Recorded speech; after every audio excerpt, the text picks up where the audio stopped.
இன்றைக்கி தேர்ஸ்டே இல்லைங்க. இன்றைக்கி எடுத்த மினி விலாக் தான் இது. இது பார்த்திங்கன்னா இன்றைக்கி எங்கள் ஏரியாவில் பார்த்திங்கன்னா மார்க்கெட் போடுவாங்க. நான் ஆல்ரெடி உங்ககிட்ட சொல்லியிருக்கேன், வீக்லி 3 டேஸ் வந்து எங்கள் ஏரியாவில் மார்க்கெட் போடுவாங்க அப்படின்னு. ரொம்பவே கம்மியாக இருந்துச்சுங்க. கடையே இன்றைக்கி எதுவுமே கிடையாது. அவ்வளோ கடை இருக்கும். இன்றைக்கி பார்த்திங்கன்னா ரொம்பவே கடையெல்லாம் பார்த்திங்கன்னா ரொம்பவே கம்மியாக தான் இருந்துச்சு. நிறைய பேர் வந்து கடை போடலை. இப்போ நான் உங்களுக்கு ஒரு இடம் காமிக்கிறேன் பாருங்களேன். அந்த இடத்துல ஃபுல்லாக வந்து இந்த கடையெல்லாம் பாருங்கள் காலியாக இருக்குது. அதுக்கப்புறம் இந்த இடத்துல பார்த்திங்கன்னா அந்த ஆரஞ்சு கலர் ஷெட்டு போட்டிருக்காங்க. அந்த இடத்துல ஃபுல்லாக வந்து ஒரு மியான்மர் பொண்ணு வந்து வெங்காயம், பருப்பு வகைகள் எல்லாமே போட்டு வச்சுருப்பாங்க. நம்ம ஊரில் கிடைக்கிற இந்த பருப்பெல்லாம் விற்குங்க. அந்த சோயாபீன் அந்த மாதிரி பருப்பெல்லாம் விற்கும். அதுக்கப்புறம் கூனி மீனுன்னு சொல்லுவாங்கள்ல, இறால்லே குட்டி குட்டியாக இருக்கும்ல, அதெல்லாம் வந்து இங்கே கருவாடாக விற்பாங்க. அந்த கடையெல்லாம் இன்றைக்கி இல்லைங்க சுத்தமாக. காய்கறிகளும் பார்த்திங்கன்னா ரொம்பவே கம்மியாக தான் இருந்துச்சு. இன்றைக்கி என்னமோ முருங்கைக்காய் வந்து கண்ணில் பட்டுச்சுங்க, அதனால் வாங்கினேன். இந்த மாதிரி சிக்கன்லாம் கிடைக்கும்.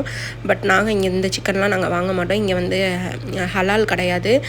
இதுலேயே ஸ்ட்ரைட்டாக போனோம்னா போர்க் ஷாப் ஒன்று இருக்கும். நான் அந்த சைடு போக மாட்டேன். ஸோ வந்து இங்கே நான் நடந்து போகிற இடத்துல எல்லாம் நிறைய கடைகள் இருக்குங்க.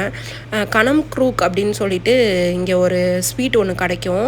அது நம்ம ஊரில் உள்ள குழிப்பணியாரம் தான். அந்த குழிப்பணியாரத்தில் நடுவில் வந்து தேங்காய் பால் ஊற்றி ஒரு சாஸ் மாதிரி, தேங்காய் பாலில் வந்து ஒரு சாஸ் மாதிரி ரெடி பண்ணி அதில் வந்து கார்னு, ஸ்ப்ரிங் ஆனியனு போட்டு வெரைட்டியாக தருவாங்க. அந்த கடையெல்லாம் ஓப்பன் பண்ணி கிட்டத்தட்ட 6 மந்த் ஆயிடுச்சு. இப்போ வந்து நேராக ஸ்ட்ரைட்டாக போனோன்னாலும் நம்மளுக்கு வந்து கொஞ்சம் கடைகள் இருக்கும், நிறையா கடைகள் இருக்காது. மெயினாக வந்து நான் இந்த சைடு எக்கும் இந்த மாதிரி ஒரு தாத்தா கடையில் வந்து புதினாவும் துளசி வாங்கலாம் அப்படின்னு சொல்லிட்டு போனேன். பட் துளசி இல்லை. ஸோ புதினா மட்டும் வாங்கிட்டு வந்தாச்சு. அதுக்கப்புறம் இவங்க கடையில் தான் வந்து கரும்பும் பார்க்கலாம். அப்புறம் வெள்ளை பூசணிக்காவும் இங்கே கிடைக்கும்.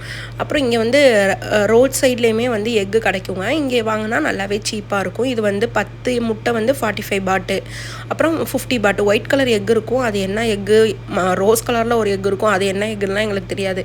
நாங்கள் எப்போவுமே இந்த 45 பாட்டு உள்ள எக்கு தான் வாங்குவோம். 10 முட்டை வாங்கிடுவோம். அதுக்கப்புறம் பக்கத்துலேயே தான் பிக்ஸி. அங்கே போயிட்டு வந்து 3 டேஸ் வந்து நாளையிலேருந்து வீக் ஆஃப்ங்க, லீவு, கவர்மெண்ட் ஹாலிடே நாளைக்கு தாய்லாண்டில், ஃப்ரைடே, சாட்டர்டே, சண்டே. அதனால் நாங்கள் வந்து லீவு விட்டாலே நாங்கள் பால் வாங்கிடுவோம். அப்புறம் கொஞ்சம் சிக்கன் இங்கே வாங்கிக்கலாம் அப்படின்னு சொல்லி, நாளைக்கு ஃப்ரைடே வேறையா, சரி கொஞ்சம் சிக்கன் வாங்கிக்கலாம் அப்படின்னு சொல்லிட்டு பால் வாங்கிட்டு சிக்கன் வாங்கிட்டு நான் வந்து வீட்டுக்கு கிளம்பிட்டேன்.